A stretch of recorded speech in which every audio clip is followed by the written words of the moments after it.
Hi everyone, in this video we're going to look at question 4 from paper 2 of the Edexcel specimen paper for the new syllabus for A-level maths.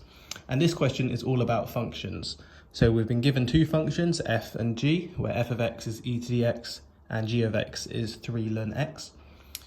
And firstly we want to find an expression for gf of x, simplifying our answer. So let's look at part A.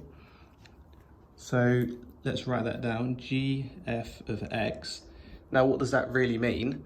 So that's the same thing as g of f of x. So instead of g of x, we'd just plug in g of f of x instead. So what is g? Our function g is 3 ln x, but instead of x here, we have f of x, which is e to the x. So that's 3 ln and then e to the x on the inside. And now using our laws of logs, we can simplify this. We've got a power on the inside, so that comes down to the front.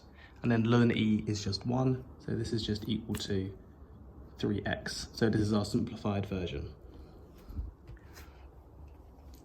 Now for the next part, we need to show that there's only one real value of x for which gf of x equals fg of x.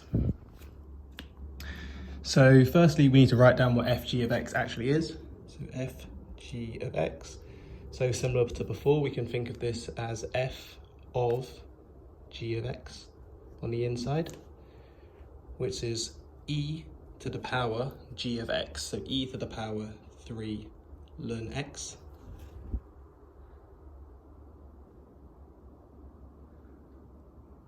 Now, how else can we rewrite this? So if we could get the 3 up into the ln, so this is the same as e to the ln x cubed, so this is just laws of logs.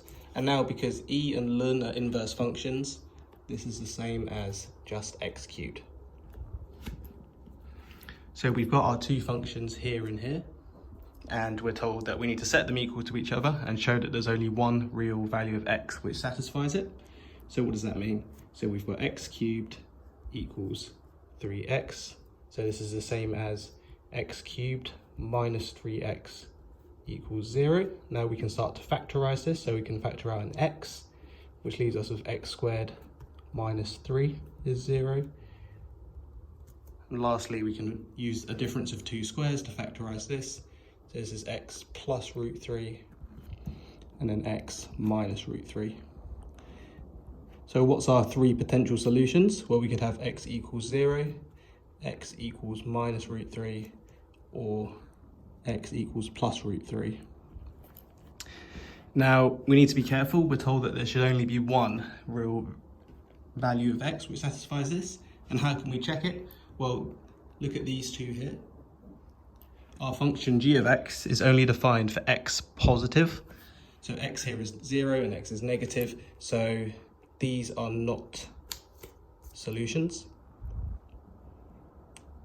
So the only solution is this one because it's positive, and therefore it satisfies our conditions for the functions.